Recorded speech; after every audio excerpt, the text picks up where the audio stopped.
आज की क्लास में हम डिस्कस करेंगे कि हाइड्रोकार्बन्स के साथ क्या आने वाले टाइम में इंडिया ट्रेड कर सकता है with Canada. One horn rhino के बारे में डिस्कशन करेंगे और सुप्रीम कोर्ट की क्या वर्डिक्ट है जो कि कॉमन कंसेंसस पे लेके आता है ऑल टुगेदर डिफरेंट स्टेट्स को, जो कि अरावली हिल्स से अब कवर्ड है, ठीक है, या अरावली हिल्स के अंदर अगर फॉल करती हैं। तो high level of chromium and mercury inside the residents पाए गए हैं इन उत्तर प्रदेश, उसके बारे में एनजीटी ने क्या बोला है वो डिस्कस करेंगे। चीता ट्रांसलोकेशन प्रोजेक्ट के अंडर न्यू चीता जो है वो इंडिया के अंदर आने वाले हैं। देन टीबी का ऑल टाइम रेट लो नए केसेस का आप देख सकते हैं कि इंडिया के अंदर हो रहा है रजिस्टर, सबसे ज्यादा कम रेट 21% से एक तरह से डिक्लाइन आने को देखने को मिला है, जो कि WHO की रिपोर्ट है। देन ज्योग्राफिकल इंडिकेशन की जो फी है वो कट कर दी गई है सरकार के द्वारा से। एंड फार्मर्स जो है क्या वो satellite surveillance in specifically Punjab and Haryana क्या वो इवेट कर रहे हैं, तो सेबी की नई रेगुलेशन बोर्ड मेंबर्स को लेकर क्या है उसको फटाफट डिस्कस करेंगे। MSMEs के एंड फंडिंग में कहां पे गैप आ रहा है वो डिस्कस करेंगे। And Kochi top 10 global destinations के अंदर रिकॉग्नाइज किया गया है। एंड केरला एम्प्लॉयबिलिटी रेट उसकी 4th आई है ऑल ओवर इंडिया के अंदर। और चीजों को भी डिस्कस करेंगे यहाँ पर जो और इंपॉर्टेंट फैक्ट्स हैं। द न्यू वर्जन क्या है पासपोर्ट सेवा प्रोग्राम को, और रिटेन इन्फ्लेशन जो है और भी ज्यादा कम हो गई है, CPI का डेटा क्या कहता है। एंड न्यू रॉयल्टी रेट्स जो है वो फॉर क्रिटिकल मिनरल्स डिसाइड किए गए हैं, क्या है कौन से क्रिटिकल मिनरल्स है उनको डिस्कस करेंगे। Welcome to sleepy classes, current affairs discuss करेंगे द हिंदू से एंड मल्टीपल चॉइस क्वेश्चंस को भी साथ में ही 13 नवंबर 2025 को। देन पूरी discusses hydrocarbon trade with Canadian minister. तो यहाँ पर ना इंपॉर्टेंट पॉइंटर्स को डिस्कस करते हैं कि जो हमारे अब आप देख सकते हो पेट्रोलियम सेक्टर में ऑल टुगेदर इतना ज्यादा यहाँ पर दिक्कत क्रिएट हो चुकी है कि रशिया के साथ भी हमारी जो सिचुएशन है वो भी खराब होती हुई नजर आ रही है when it comes to trade, क्योंकि यूएस ने टैरिफ लगा दिया इंडिया के ऊपर, है ना। इवन कनाडा के ऊपर भी जो टैरिफ जो है, टैरिफ वॉर का हिस्सा जो है कनाडा भी बना, उसके ऊपर भी इंपोर्ट टैरिफ यहाँ पर लगा दिए गए हैं यूएसए के द्वारा। तो अब इंडिया जो अल्टरनेटिव्स भी ढूंढ रहा है and Canada in itself is also looking for alternatives. तो अब इंडिया इंपोर्ट करना चाहता है, जो कनाडा है वो एक्सपोर्ट करना चाहता है, ठीक है। तो पोटेंशियल के तौर पर आप देखो कि हरदीप पुरी जो कि अब पेट्रोलियम सेक्टर के साथ जुड़े हुए हैं, तो सब्सटैंशियल उनको पोटेंशियल नजर में आया कि पिछले साल आप देखो हाइड्रोकार्बन ट्रेड जो है इंडिया का 226.45 मिलियन फिस्कल ईयर 2024-2025 का था। तो क्या है एक पोटेंशियल नजर आ रहा है। तो ऑल्टरनेटिव आप डूबते को डूबते का सहारा है, ठीक है, डूबते को तिनके का सहारा है, तो वो तिनका जो है इंडिया यहाँ पर हेल्प करना चाहता है कि हम इंपोर्ट कर लेंगे, आप एक्सपोर्ट करने के लिए तैयार रहिए, ठीक है। तो हाइड्रोकार्बन सेक्टर जो ऑल टुगेदर है पेट्रोलियम सेक्टर के साथ यहाँ पर पोटेंशियल नजर आ रहा है कि दिख रहा है। अभी के लिए आपको सिर्फ इतनी चीज को अंडरस्टैंड करना है, नथिंग एल्स, ठीक है। तो एनवायरमेंट एंड GS3 का आपका क्वेश्चन बनेगा जनरली, ठीक है। तो कंसिडर द फॉलोइंग। पहली चीज है कि coal is obtained by liquefaction of natural gas, kerosene oil are obtained by the fractional distillation of petroleum. Which among the following statements is or are correct?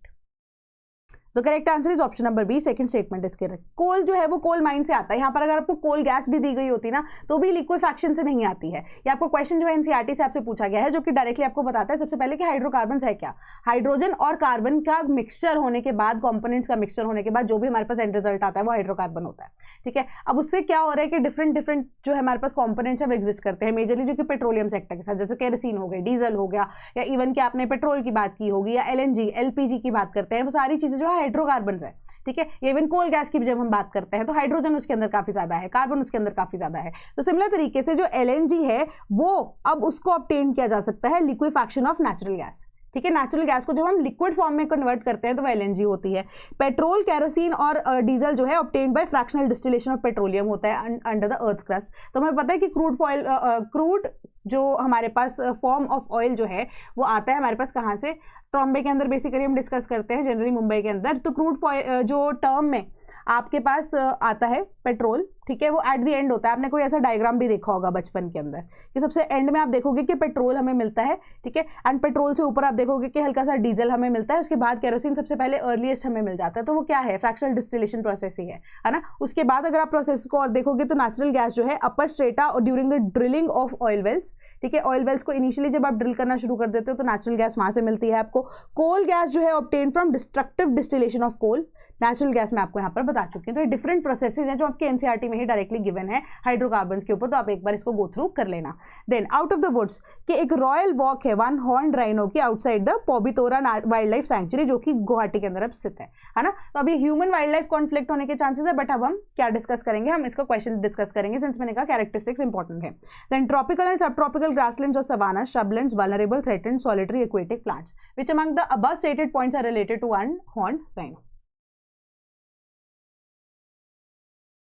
The correct answer is option number C, ठीक है, option number C is the correct answer. कैसे कि tropical and sub tropical grassland जैसे savannas के अंदर generally पाए जाते हैं ऑल ओवर द वर्ल्ड। पहले इंडिया के अंदर भी ज्यादा एग्जिस्ट करते थे, बहुत ज्यादा पॉपुलेशन थी, बट उनको हंटिंग के लिए यहाँ पर यूज करना शुरू कर दिया गया। उनका जो हॉर्न है वो भी पोचिंग के लिए आजकल आप देखते हो कि यूज किया जाता है, क्योंकि मल्टीपल उसके यूजेस भी हैं। तो इस वजह से उनको कंजर्व करना बहुत जरूरी है। इंडिया के अंदर पॉपुलेशन ड्रास्टिकली कम होती जा रही है, इस वजह से इसको क्या किया गया था, वल्नरेबल की कैटेगरी में यहाँ पे आईयूसीएन स्टेटस में डाला गया है। थ्रेटेंड नहीं है, वल्नरेबल है। श्रबलैंड्स हैं वहां पर भी एग्जिस्ट करते हैं। सॉलिटरी एनिमल्स हैं, बस जब खान पान का टाइम होता है तभी बाहर निकलते हैं, अदरवाइज सॉलिटरी एनिमल्स हैं। एंड हर्बीवोरस है, तो अब वो ग्रासलैंड वाले जितना भी उनका जो खान पान होता है वो भी करते हैं, ठीक है, या जो भी अब उनके इनिशियली हर्बीवोरस होने की वजह से जो ग्रासेस हैं वो कंज्यूम करते हैं, अलॉन्ग विद दैट वो एक्वेटिक प्लांट्स को भी यहाँ पर कंज्यूम करते हैं। तो ये सारे पॉइंटर्स जो हैं करेक्ट थे। 1 2 3 5 एंड 6, 1 2 3 5 एंड 6 हमारा ऑप्शन नंबर सी बनता है, ठीक है। तो एक बार इसको डिटेल में पढ़ लेना। देन सुप्रीम कोर्ट ने रिजर्व किया है अपना verdict uniform definition of Aravalli hills के लिए,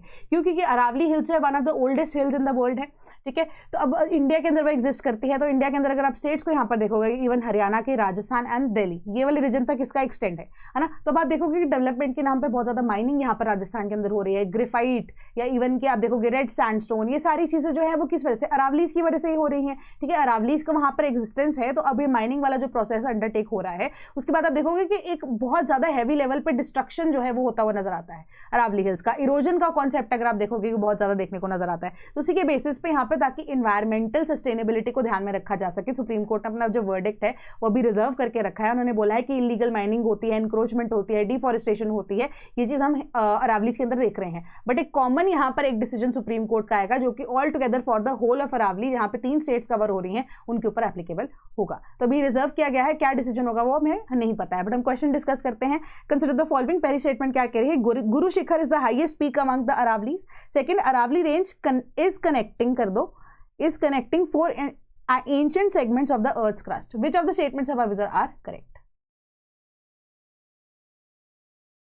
तो अब इसका correct answer is option number ए, ठीक है। फर्स्ट स्टेटमेंट हमारी करेक्ट है। कैसे कि गुरु शिखर जो है अमंग द हाईएस्ट पीक्स हैं ऑफ द अरावलीज। तो अरावलीज जो है वर्ड है वो संस्कृत वर्ड से आया है, जिसमें अरा मतलब many peaks which are joined together. तो अरा का मतलब होता है कि अब translates to line of peaks. तो हाईएस्ट पॉइंट इसका क्या है, गुरु शिखर ऑन माउंट आबू, जो कि अब 5650 फीट पे है। पहली स्टेटमेंट आपकी करेक्ट है। सेकंड जो स्टेटमेंट है आपकी वो ये कह रही है कि 2 एंशिएंट ऐसे segments of the earth crust को ज्वाइन करता है। क्यों? क्योंकि अरावली जो है वो टेक्टोनिक एक्टिविटी की वजह से बनी थी, ये हमें अच्छे से पता है। हम अब क्या बोलते हैं, हिमालयस को हम फोल्ड माउंटेन्स बोलते हैं, बट टेक्टोनिक एक्टिविटीज की वजह से हमारी अरावली हिल्स बनी थी। तो यही टेक्टोनिक एक्टिविटी की वजह से 2 सेगमेंट ऐसे थे जो कि अब अर्थ के क्रस्ट के आपस में जुड़ गए। तो अब इसके पीछे का एक रीजन आपको एक्स्ट्रा और पता लगता है कि क्यों अरावलीज इतने ज्यादा स्टेबल है as compare to the young fold mountains जो हम हिमालयस बोलते हैं, ठीक है। क्योंकि आपस में 2 ऐसे ancient segments of the earth crust जो कि अब हैवी सेगमेंट्स हैं, एंड उनकी जो आप देखोगे कि बेसलाइन है वो भी सॉर्टेड है, ठीक है। तो एक स्टेबल कंपोनेंट जब 2 आपस में जुड़ जाते हैं, और भी ज्यादा स्टेबल वो स्ट्रक्चर को बनाते हैं, जो कि अरावलीज है इन दैट केस, है ना। तो इन दैट सिचुएशन इस फिनोमिना में यहाँ पर देखोगे कि आप अरावली रेंज कनेक्ट कर रही है 2 एंशिएंट सेगमेंट्स को ऑफ द अर्थ क्रस्ट, जिसको हम क्या बोलते हैं, Aravalli craton and Bundelkhand craton. तो अरावली क्रेटन जो है north west side of the Aravalli range के अंदर आता है, stable part of the continent of the lithosphere, ठीक है। लिथोस्फेयर जो कि हमारे अब बाउंड्री पड़ जाती है, या आप एक तरह से कह सकते हो वो लेयर जो कि अब लैंड को यहाँ पर जोड़ती है, या जो लैंड वाले रीजन को हम बोलते हैं lithosphere. Then and has remained relatively undeformed over the time. Similarly जो बुंदेलखंड क्रेटर है वो south east side of the Aravalli range है, वो भी अब characteristics of old and stable part of the earth crust को डिनोट करता है, जिस वजह से जो अरावलीज हैं वो और भी ज्यादा रिलेटिवली स्टेबल है, ठीक है। आपके लिए एक ये और पॉइंट ऐड हो जाता है इन केस आपको अरावलीज के बारे में कुछ और चीज पूछी जाती है, ठीक है। तो correct answer is option number A. Then high levels of chromium mercury in residents is found. NGT ने डायरेक्ट किया है उत्तर प्रदेश गवर्नमेंट को कि मैप करो अफेक्टेड पीपल को, ठीक है। तो कौन से रीजन के अंदर यहाँ पर ज्यादा देखा गया है कि हैवी मेटल कंटामिनेशन देखी गई है क्रोमियम की एंड मर्करी की, कहां पर, कानपुर नगर में, कानपुर में, देन फतेहपुर में and near by areas of the state, ठीक है। तो एनजीटी ने यहाँ पे प्रिंसिपल बेंच ने ये बोला है कि इन सारी जगहों को यहाँ पर मैप आउट करके देखा जा सके और एक ऐसे नए स्टैंडर्ड बनाए जा सके, ठीक है। क्योंकि जो ऑलरेडी एग्जिस्टिंग स्टैंडर्ड्स हैं उनको तो कोई वैसे फॉलो नहीं कर रहा है, बट अब नए स्टैंडर्ड्स को और भी ज्यादा डिफाइन किया जा सके, ताकि जो लोग हैं जो कि कंटेमिनेट हो रहे हैं, जिनकी ब्लड स्ट्रीम कंटेमिनेट हो रही है specifically heavy metals like chromium and mercury की वजह से, ये तो बहुत बड़ा डिजास्टर आने वाले टाइम में हो सकता है। तो ये जो ग्राउंड वाटर लेवल की कंटेमिनेशन है उसकी जांच पड़ताल भी की गई है और बोला गया है कि जिस जिस जगह पे में भी इस एरिया से सप्लाई जाती है उन सब लोगों को यहाँ पर ढूंढो, किसकी बॉडी में कितनी कंटामिनेशन है, उसी के अकॉर्डिंगली आप सारे के सारे यहाँ पर जो फीडबैक्स है वो हमें देंगे, उसी के बेसिस पे गाइडलाइंस जो है वो बनाई जाएंगी और एक एंटायर ऐसा प्रोसेस को ले डाउन किया जाएगा जिससे अफेक्टेड पीपल है उनकी हेल्प भी की जा सकती है एंड नए लोग जो है ऐसे इंपैक्ट ना हो उसके ऊपर भी काम किया जा सके। ठीक है, तो अबव द स्टैंडर्ड्स अगर कोई भी ऐसे हैवी मेटल है वो बॉडी को सिवियर रिएक्शन दे सकता है। क्रोमियम के केस में आप देखो रेस्पिरेटरी चीजें जो है, even kidney failure, liver failure, mercury जो है डायरेक्टली आपकी स्किन को भी इंपैक्ट कर सकता है। तो ये सारी चीजों को लेकर एनजीटी ने स्पेसिफिकली बोला है कि हाई लेवल जो अगर पाया गया है तो लोगों को आप जाकर ट्रैक कीजिए। ठीक है, तो यही चीज को यहां पर बोला जा रहा है एंड एक टाइमलाइन जो है वो भी दी जाएगी अगर आप लोगों को जब आइडेंटिफाई करते हो, ताकि इंप्लीमेंट किया जा सके 22 रिकमेंडेशंस को जो कि एनजीटी ने दी है, which have been noted in the order dated 1/7/2025। ठीक है, ये सिंपल चीज आपको यहां पर बताई गई है। देन क्वेश्चन क्या है, क्रोमियम इज नेचुरली ऑबिक्विशियस। ठीक है, आज हमारा पहला वर्ड जो हम डिस्कस करेंगे ubiquitous. Chromium enhances sedimentation in marine biodiversity, which of the statements above are correct? The correct answer is option number C, दोनों की दोनों स्टेटमेंट्स करेक्ट हैं। अब ऑबिक्विशियस वर्ड का क्या मतलब होता है? That means very commonly found. ठीक है, कि यहाँ पे आपको स्टेटमेंट क्या बोल रही है, chromium is naturally commonly found, क्योंकि कहीं पे भी अगर आप देखोगे नेचुरल कंपोनेंट्स में ये छोटे छोटे जो है अमाउंट के अंदर, मात्रा के अंदर पाए जाते हैं, तो कॉमनली फाउंड ये कंपोनेंट है, हैवी मेटल है हमारा। देन क्रोमियम जो है इनहांस कर देता है सेडिमेंटेशन इन मरीन बायोडाइवर्सिटी। अब मैंने ये बोला कि ये हैवी मेटल है ना, क्रोमियम जो है जब वो मरीन बायोडाइवर्सिटी यानी कि पानी के लेवल तक पहुंच जाता है या पानी में पहुंच जाता है एंड कंटामिनेट करता है उस रीजन को, तो आप देखोगे कि इंसानों के अंदर, बॉडीज के अंदर भी जा रहा है तो कंटामिनेशन वो कर रहा है, हैवी मेटल है ना। तो स्पेसिफिकली जो फाइटोप्लैंक्टन्स हैं जिनको फिशेस खाती है वो ये कंज्यूम कर लेते हैं। ठीक है, एंड वो फिशेस में फूड चेन के अंदर डायरेक्टली घुस जाता है फाइटोप्लैंक्टन के थ्रू। अब क्या होता है, बीइंग अ हैवी मेटल, जब ये कंटामिनेशन हो जाती है तो जो बॉडी है, सपोज कीजिए कोई फिश मरती है ना, वो ऊपर तैरती है, उल्टी होकर ऊपर तैरना शुरू हो जाती है, but because of the contamination level आप देखोगे कि जो फाइटोप्लैंक्टन्स है जब वो भी मरते हैं, इवन फिशेस भी मरते हैं, तो उनकी बॉडी जो है in opposite to what naturally happens, उनकी बॉडी सिंक कर देती है। तो इस वजह से जो लोअर लेवल पे सेडिमेंटेशन रेट होता है ना मरीन बायोडाइवर्सिटी में या इवन की वाटर बॉडीज के अंदर, वो क्रोमियम कंटामिनेशन की वजह से बढ़ जाता है। तो correct answer is option number C, दोनों के दोनों स्टेटमेंट्स हमारे यहाँ पर करेक्ट हैं। तो रिसर्च पेपर से ढूंढ के मैंने कहाँ से आपको इन्फॉर्मेशन दी है एंड स्पेसिफिकली जब ये अब कंटामिनेशन का फाइटोप्लैंक्टन का प्रोसेस होता है, उसके बाद जो सेडिमेंटेशन रेट इंक्रीज होता है, इसको हम बायोलॉजिकल कार्बन पंप भी बोलते हैं, जहां पर फाइटोप्लैंक्टन अब्सॉर्ब करते हैं क्रोमियम को from water and transport it to the sea floor upon the death leading to high concentration in the sediments. ठीक है, I hope this answer is clear. Then India Botswana announced चीता translocation pact. चीता translocation pact के अंदर आप देखोगे कि Botswana से, जो कि अब मेजरली कालाहारी जो आपका डेजर्ट है बोत्सवाना को मेजरली कवर करता है। ठीक है, कालाहारी डेजर्ट से ही चीतास को अब क्या किया गया है, क्वारंटीन में डाला गया है। धीरे धीरे करके क्वारंटीन वाला जब टाइम खत्म होगा, by the end of next month आप देख सकते हो कि नए चीतास जो हैं वो इंडिया के अंदर आएंगे एंड स्पेसिफिकली बोत्सवाना जो है सिंबॉलिकली हैंड ओवर करेगा big cats to Miss Murmu on Thursday and 2 heads of the state will preside over an event, जहां पे 5 of the 8 captured cheetahs release किए जाएंगे into the quarantine facility at the Mokolodi natural reserve India के अंदर specifically, and marking a symbolic handing over of hunting cats in India by Botswana as a part of the project चीता। Project चीता हम time and again discuss कर चुके हैं। चलो मुझे बताओ, प्रोजेक्ट चीता अभी रिसेंटली लॉन्च हुआ है, कौन से साल में लॉन्च हुआ है? ठीक है, तो अब क्या उसके बीच में दिक्कतें यहाँ पर नजर आई थी प्रोजेक्ट चीता को लेकर, तो उसके बाद अब इसकी वापस से शुरुआत की गई है, क्या ये प्रोसेस है? ठीक है, तो उसके बारे में मेजर पॉइंटर्स जो हम डिस्कस कर चुके हैं उसके बारे में रिपीट करना। ठीक है, मुझे कॉमेंट सेक्शन में बताना which among the following does not border Botswana. अब कालाहारी रीजन मैंने आपको बता दिया है, कालाहारी डेजर्ट जो है मेजरली आप देखोगे कि वहां पे चीता की पॉपुलेशन जो है काफी ज्यादा है, जिस वजह से ट्रांसलोकेशन का प्रोसेस जो है वो कैरी आउट किया गया है। तो इसमें करेक्ट आंसर आप ऑप्शन नंबर यहां पर डी लिख दीजिए कि नन ऑफ द अबव। ठीक है, आई मिस्ड इट आउट। ठीक है, नन ऑफ द अबव यहां पर आप ऑप्शन डाल सकते हैं, which of the following does not border Botswana, Namibia, Zimbabwe, Zambia या फिर none of the above. But obvious correct answer यहाँ पर ऑप्शन नंबर डी बनना चाहिए था। ठीक है, answer is option number D, none of the above. Botswana shares its border with 4 countries, Namibia to the west and north, South Africa जो कि south में आता है एंड ईस्ट में।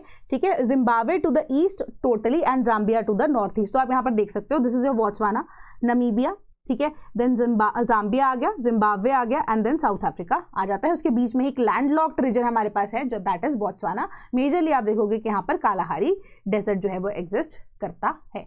Then tuberculosis incidence falling in India by 21% a year, WHO की report आई है कि टाइम एंड अगेन जो सरकार ने यहाँ पर इनिशिएटिव्स लिए थे उसके बाद आप देख सकते हो कि जो ट्यूबरकुलोसिस है उसके नए केसेस जो हैं वो हर साल गिरते जा रहे हैं, 21% से इस साल गिरे ग्लोबली, एंड पर आप देखो कि almost double the pace of the decline observe globally, India के अंदर स्पेसिफिकली देखी गई क्या 12% according to the world health organization. TB की रिपोर्ट 2025 पे कहती है कि ओवरऑल वर्ल्ड के अंदर हम देख रहे हैं कि 12% से डिक्लाइन आया, बट इंडिया के अंदर स्पेसिफिकली 21% से डिक्लाइन आया है। एंड ट्यूबरकुलोसिस जो कि ऐसा आप कह सकते हो डिजीज है जो कि डायरेक्टली जाके आपके लंग्स को, आपके ब्रीदिंग सिस्टम को इंपैक्ट करता है। तो टीबी इन पेशेंट्स जो है वो आप देखोगे कि 2015 के अंदर भी ऐसी सिचुएशन आई थी जहां पे जो पेशेंट्स है वो अब रजिस्टर ही नहीं करते थे कि वो टीबी पेशेंट्स हैं, बट अब सरकार की एनकरेजमेंट की वजह से आप देखोगे कि जो टीबी पेशेंट्स हैं वो they are coming forward, they are getting treated, क्योंकि ये प्रॉपर तरीके से ट्रीट किया जा सकता है। थोड़ी सी कॉम्प्लिकेशंस आती हैं इन सिचुएशन जहाँ पे multi drug resistance TB patient जो है एग्जिस्ट करते हैं। उसके अंदर क्या होता है कि आपका टीबी का सिचुएशन है थोड़ा सा कॉम्प्लिकेट हो जाता है, तो आपको एक नहीं मल्टीपल ड्रग्स देने पड़ते हैं। एंटागनिस्टिक एंटीबायोटिक्स का कॉन्सेप्ट मैंने आपको बताया था। अब एक और वर्ड पढ़ लेते हैं हम, एंटागनिस्टिक, ठीक है। एंटागनिस्टिक एंटीबायोटिक सिस्टम वाला जो मैंने आपको कंपोनेंट बताया था, यहाँ पर यही था कि दो तरह की एंटीबायोटिक्स होती है हमारे पास, ठीक है, कि हमारे पास या तो वो अब उसे मार देगी, ठीक है, प्रॉपर जो वायरस है उसे मार देगी, ठीक है। देन उसके बाद दूसरी हमारे पास टाइप ऑफ एंटीबायोटिक होती है जहाँ पर हमें पता है कि it will just slow down the you can say कि metabolism rate of the specific virus या इवन के बैक्टीरिया, जो भी है जिसके लिए भी आप यूज कर रहे हो एंटीबायोटिक, है ना। तो अब उस वजह से अब एंटागनिस्टिक एंटीबायोटिक्स वाला सिचुएशन यहाँ पर आ जाता है कि एक तो स्लो डाउन करती है, एक सिर्फ मारती है। दोनों को इकट्ठे यूज करोगे तो क्या होगा कि जिस एंटीबायोटिक ने हमें मारना था, ठीक है, या इवन वायरस को मारना था, उसका अब क्या हो जाता है, वो उसका असर भी कम हो जाता है, ठीक है। बैक्टीरिसाइडल एंड बैक्टीरिसाइडल, ठीक है, जो कि अब मारती है, ठीक है, जो तरह की एंटीबायोटिक है वो मारती है वायरस को भी, इवन बैक्टीरिया को इन दिस सिचुएशन, है ना। तो अब क्या हो रहा है, बैक्टीरियासाइडल जो है उसका काम भी कम हो जाता है, उसका जो यूज है वो खत्म हो जाता है, ठीक है। जो दूसरी काइंड ऑफ हमारे पास एंटीबायोटिक है, I am not recalling the name, ठीक है। तो अब वो जो अब है वो मेटाबॉलिज्म रेट जो है उसको ऑटोमेटिकली कम हो जाता है। तो इस वजह से क्या होता है हमारे पास, chances of survival of the virus और of the bacteria in that case मतलब increases. So as a result क्या होता है कि यहाँ पर अगर आप टीबी पेशेंट्स को मल्टी ड्रग रेजिस्टेंट एंटीबायोटिक्स भी यहाँ पर प्रोवाइड कर रहे हो, या टीबी पेशेंट्स वो मल्टी ड्रग रेजिस्टेंट पेशेंट है क्योंकि एंटीबायोटिक का भी आपको रेजिस्टेंस यहाँ पर एग्जिस्ट करता है, तो इन केसेस में जो टीबी है ऑल टुगेदर वो क्या हो जाता है और ज़्यादा कॉम्प्लिकेटेड केस हो जाता है आपका। तो वो केसेस भी जो है इंडिया के अंदर कम देखने को यहाँ पर मिल रहे हैं। तो सरकार की जो टीबी मोर्टालिटी रेट जो है इंडिया के केस में वो भी कम हो चुकी है, 28 पर लाख पॉपुलेशन इन 2015 टू 21 पर लाख, ठीक है, population in the year of 2024, जो कि अब रिफ्लेक्ट कर रहा है significant process in the reduction of the death rate due to TB. And launch कौन सा किया था दिसंबर 2024 के अंदर, flagship TB elimination mission India के द्वारा यहाँ पर लॉन्च किया गया था। टीबी मुक्त भारत अभियान उसने भी अचीव किए हैं एक्सटेंसिव रीच, स्क्रीनिंग हो रही है 19 करोड़ वल्नरेबल इंडिविजुअल्स की for TB across the country, उनको आइडेंटिफाई करके उनको क्योर करने की यहाँ पर बात की जा रही है। तो सक्सेस रेट ग्लोबली अगर आप देखोगे 88% है, एंड टीबी मुक्त भारत अभियान का इंक्रीज होकर 90% यहाँ पर हो चुका है। तो मेजरली आपकी रिपोर्ट बताती है। तो अब क्वेश्चन क्या है, ending the TB pandemic by 2030 is among the health targets of the United Nation sustainable development goals. Second statement कह रही है global efforts to combat TB have saved an estimated 79 million lives since the year of 2000. Which of the statements above are correct?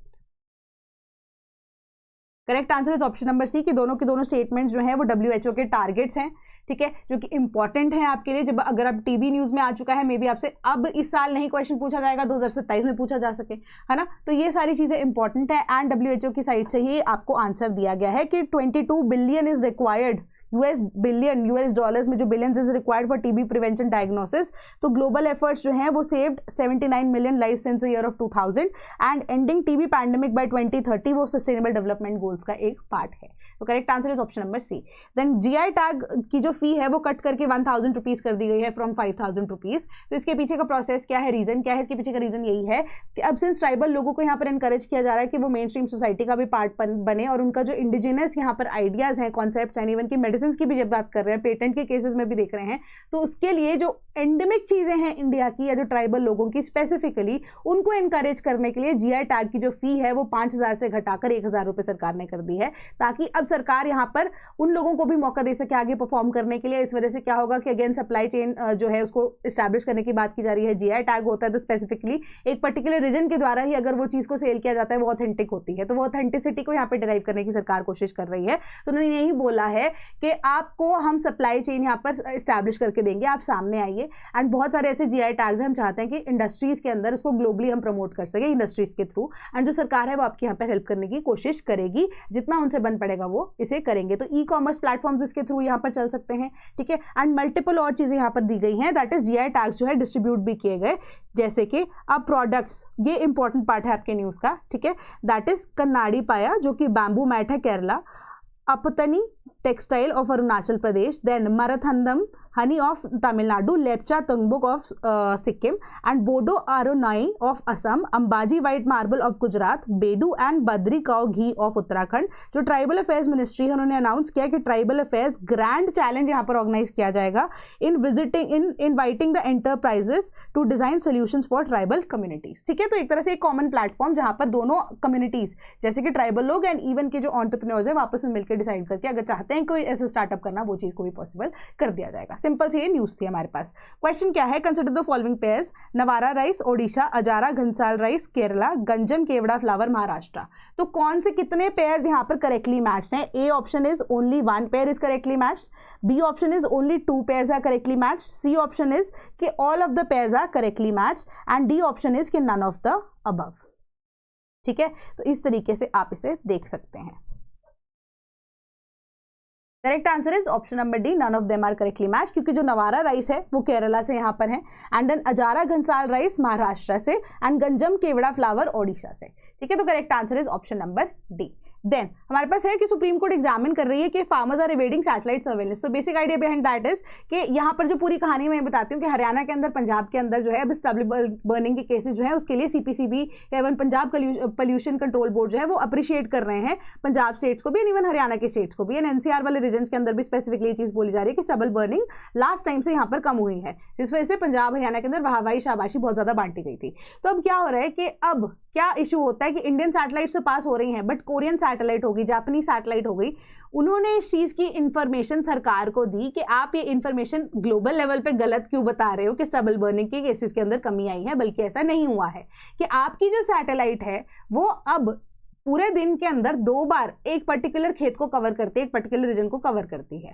And supreme court ने भी जब इस case को यहाँ पर सुना, उसके अंदर भी यही चीज को पाया गया कि जो सैटेलाइट्स इंफॉर्मेशन दे रही है फॉरेन नेशंस की, वो बिल्कुल करेक्ट इंफॉर्मेशन दे रही हैं, ठीक है। क्यों? क्योंकि जो स्टेट डिपार्टमेंट है या जो स्टेट गवर्नमेंट है, उन्होंने एक पर्टिकुलर क्या लोगों के अंदर ये चीज के बारे में इंफॉर्मेशन दे दी गई है उनको स्टेट गवर्नमेंट या डिपार्टमेंट्स के द्वारा कि इस टाइम पे ये वाली सैटेलाइट आपके खेत को कवर करेगी, ठीक है। तो जब वो पार्ट कवर करके चली जाती है, आगे बढ़ जाती है वो सैटेलाइट, उसके बाद जाकर वो अब यहाँ पर क्या करते हैं, स्टबल को बर्न करते हैं। तो नेक्स्ट डे जाकर क्या होता है कि हल्का बहुत रेजिड्यू आपको सैटेलाइट में नजर आता है, एंड उससे पहले ही अगर आप कार्रवाई कर दो, यानी कि वो स्टबल को क्लियर कर दो, तो आपका खेत जो वहाँ पर काला काला भी नजर नहीं आता, ठीक है। तो इस वजह से सरकार को यहाँ पर लताड़ने की कोशिश की जा रही है सुप्रीम कोर्ट के द्वारा। उन्होंने बोला कि हम पहले एग्जामिन करेंगे कि फार्मर्स एक्चुअली में इवेड कर रहे हैं सैटेलाइट सर्वेलेंस को या नहीं, ठीक है। तो ये आपकी पूरी न्यूज है। देन सेबी पैनल प्रपोज कर रही है wider conflict of interest regulations. तो यहाँ पे सेबी में जो बोर्ड ऑफ डायरेक्टर्स हैं, सेबी के वर्कर्स या एम्प्लॉयज हैं, उनके केस में ही नहीं है, बोर्ड ऑफ डायरेक्टर्स जो है उनको एक लिमिटेड अमाउंट ऑफ ट्रेडिंग जो है वो अलाउड होती है,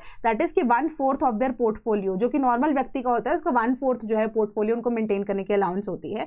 तो अब उनके केस में भी ऐसी सिचुएशन जब आ जाती है ना, जो बोर्ड ऑफ डायरेक्टर्स के अंदर है, तो फिर अमाउंट भी बड़ी होती है चीजों को लेकर, है ना, या उनके पास रिस्पॉन्सिबिलिटीज भी यहाँ पे बहुत बड़ी होती हैं। तो बीइंग अ मार्केट रेगुलेटर उन्होंने बोला कि बहुत सारे ऐसे कॉन्फ्लिक्टिंग आइडियाज जो हैं वो सामने आते हैं कि पहले अब सपोज कीजिए कि if one of the board director passes away, है ना, अगर वो उनकी डेथ हो जाती है, तो इन दैट सिचुएशन बहुत सारे ऐसे कॉन्फ्लिक्ट ऑफ इंटरेस्ट नजर आते हैं। क्यों? क्योंकि पहले जो अब उनके rightful owner of that portfolio जो है उनकी सिर्फ वाइफ को माना जाता था, धीरे धीरे करके उनकी फैमिली में उनके बच्चे जो हैं स्पेसिफिकली उनको इंक्लूड किया गया।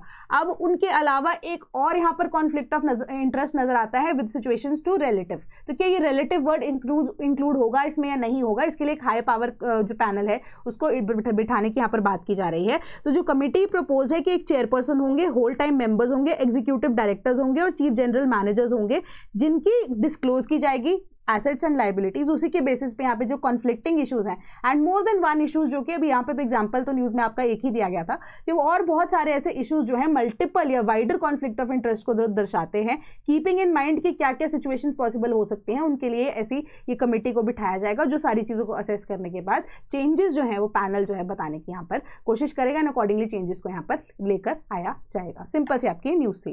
Then MSME seeks measures to address funding gap. तो एमएसएमई क्या है? माइक्रो स्मॉल मीडियम एंटरप्राइज हमारी, है ना। तो अब छोटे छोटे लेवल पे आप देखो कि ऑपरेट कर रहे हैं, उनका प्रॉफिट कितना आता है, क्या टर्नओवर है, उसी के बेसिस पे यहाँ पे डिसाइड होता है। अब एमएसएमईज का बेसिकली काम क्या है कि वो छोटे लेवल से अपना बिजनेस को शुरू कर रहे हैं, क्योंकि अब यहाँ पर आत्मनिर्भर भारत की जब हम बात कर रहे हैं तो सरकार क्या करती है कि एंटरप्रेन्योरशिप को भी प्रमोट कर रही है। तो अब क्या हो रहा है कि उनको जो लोन्स है वो शॉर्ट टर्म या इवन की लॉन्ग टर्म लोन्स भी है ऑलरेडी कम रेट पे प्रोवाइड किए जा रहे हैं। बट अब आप देखो कि एमएसएमई में suppose a person like me, ठीक है, कि मैं अगर एमएसएमई खोलना भी चाहूँ, एक लोन की अमाउंट को सैंक्शन होने के लिए चाहे इजी प्रोसेस है, मेरे पास कुछ कोलैटरल होना जरूरी है, अगर वो भी पॉसिबल नहीं हो, सिर्फ एक बिजनेस का आइडिया है, बिजनेस कॉन्सेप्ट है, until unless someone comes in and supports me, ठीक है, मैं वो चीज को फॉलो नहीं कर पाऊंगी। तो वो क्या है? एक फंडिंग गैप है, ठीक है। फंडिंग गैप जो है वो एग्जिस्ट करता है। चाहे सरकार मेरे को इजी वे आउट लोन दे भी देती है तो भी मैं वो काम नहीं कर पाऊंगी क्योंकि मेरे पास कोई कोलैटरल नहीं है। तो ऐसे बहुत सारे लोग यहाँ पर एग्जिस्ट करते होंगे, दुनिया के अंदर मेजरली यही लोग एग्जिस्ट करते हैं। तो सरकार ने यही बोला कि इंडिया के कॉन्टेक्स्ट में अगर इस चीज को आइडेंटिफाई करके कि गैप को कैसे फुलफिल किया जा सके उसके ऊपर काम करना जरूरी है। Then Kochi makes it to the list of top 10 global destinations, ठीक है। तो top 10 trending destinations in the world prepared by booking.com, जो कि एक लीडिंग ट्रैवल प्लेटफॉर्म है, उन्होंने इनको आइडेंटिफाई किया। ओनली डेस्टिनेशन इन इंडिया जो कि कोची आइडेंटिफाई की गई है, made it to the list, set along the south western coast. ये आपको कोची के बारे में बताया गया है, साउथ वेस्टर्न कोस्ट पे है, city shape by centuries of global trade and cultural exchange. तो जो टूरिज्म मिनिस्टर है पीए मोहम्मद रियास ने कहा कि this was a global recognition for Kerala and जो अचीवमेंट है it is marking Kerala tourism on the world tourism map and will boost the tourism in the state all together. और ज्यादा टूरिज्म यहाँ पर बूस्ट होने के चांसेस है। Then at 72.16% Kerala stands fourth in employability rate. Employability rate क्या होता है कि कितना ज्यादा पॉसिबिलिटी है या कितने ज्यादा चांसेस है कि आप एम्प्लॉय हो जाओगे पर्टिकुलरली एक पर्टिकुलर जगह के अंदर, ठीक है। तो अब यहाँ पर केरला जो है रीअफर्म कर रही है अपनी स्ट्रॉन्ग पोजीशन कंट्री की एम्प्लॉयबिलिटी लैंडस्केप में, फोर्थ ऐसी टॉप परफॉर्मिंग स्टेट को एज अ कौन सी किसके अंदर, इंडिया स्किल्स रिपोर्ट 2026 के अकॉर्डिंगली। तो स्टेट ने रिकॉर्ड किया एम्प्लॉयबिलिटी रेट ऑफ 72.16%। उनसे पहली कौन सी स्टेट्स हैं? उत्तर प्रदेश, महाराष्ट्र और कर्नाटका बेटर रेट्स हैं उनके। जो स्टेट्स हैं also figures amongst the top 10 preferred states for women professionals with the report underlining कि केरला की जेंडर इंक्लूसिव इकोसिस्टम क्या है, ठीक है। अब केरला के अंदर आप देखो लिटरेसी रेट भी ज्यादा है, वहां पर जो विमेन है they are also working almost equal to that of men, है ना। जो अब विमेन की इन्वॉल्वमेंट जो है वो चीज को भी नजर आती है। तो केरला एक तरह से लीडिंग एग्जाम्पल है, ठीक है। Where states like Uttar Pradesh, Maharashtra या कर्नाटक की बात करें वहां पे एम्प्लॉयबिलिटी रेट ज्यादा जरूर है, बट वहां पे जो मेल आप कह सकते हो वर्कर्स है वो ज्यादा है as compare to females. Kerala के अंदर आप एक वो पैरिटी जो है वो आपको या इक्वालिटी नजर आती है, पैरिटी नजर नहीं आती है, ठीक है। तो रिपोर्ट जो है वो पब्लिश की गई है global education and talent solution organisation, ठीक है। उन्होंने बहुत सारे ऐसी एजेंसीज को इंक्लूड किया, including all India council for technical education, confederation of Indian industry and association of Indian universities, जिसके बेसिस पे डेटा जो है वो कंडक्ट किया गया है। सर्वे कंडक्ट करने के बाद डेटा दिया गया है। तो मेजर सी चीजें आपको यही बताई गई है। उन्होंने बोला कि विमेन की एम्प्लॉयबिलिटी इन द कंट्री उनका एक राइज आया है और जो कि अब हो गई है 54%, जो कि इनिशियली पिछले आप कह सकते हो सर्वे के टाइम पे कितनी थी, 51.5% for the very first time. Kerala जो है along with Uttar Pradesh, Telangana leads the shift reporting the strong female participation in banking, financial service and insurance sectors, health care and education sectors, ठीक है। सिंपल सी बात है। सिटीज की बात की जा रही है तो कोची 4th रैंक कर रहा है।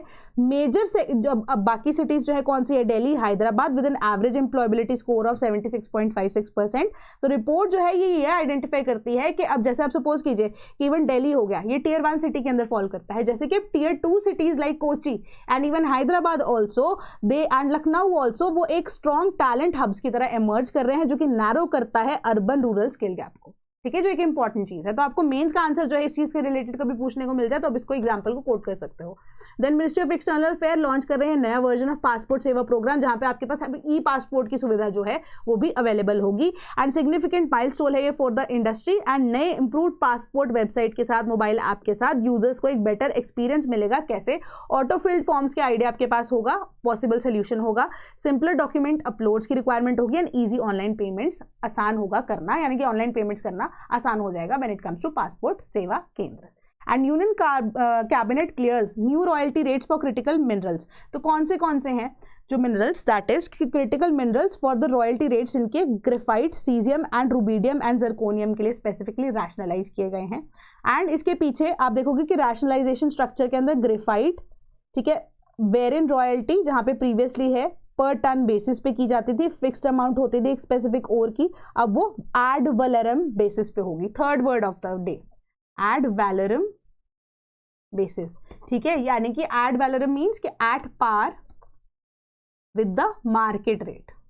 इसके पीछे का रीजन क्या है कि क्रिटिकल एलिमेंट्स जो हैं उनका प्राइस इंटरनेशनल मार्केट में बढ़ रहा है। पहले जो रॉयल्टी है वो फिक्स हुआ करती थी, अब एड वैलोरम रेट की वजह से रॉयल्टी किसको मिलेगी? जिसकी वो जमीन होगी, जिसकी वो माइन होगी, चाहे सरकारी भी हो या जैसे भी हो ना, कोई प्राइवेट कंपनी काम करे, सरकार को भी तो पैसा कमाना है उस पर, ठीक है। तो एड वैलोरम रेट से क्या होगा, एक रैशनलाइजेशन प्रोसेस होगा कि जो कि अब टेंडर भरे जाते हैं उस टाइम पे, जो कि अब लोएस्ट बिडर होगा, या इवन की जो भी प्रोसेस रहेगा लोएस्ट बिडर के बेसिस पे, उनको जब टेंडर अलॉट किए जाएंगे तो एड वैलोरम बेसिस पे जो रॉयल्टी बनती है एज पर मार्केट रेट वो उसके राइटफुल ओनर को जाएगी। इसके पीछे का बेसिक कॉन्सेप्ट यही है, ठीक है। तो तीसरा वर्ड हमने आज एड वैलोरम पढ़ा है।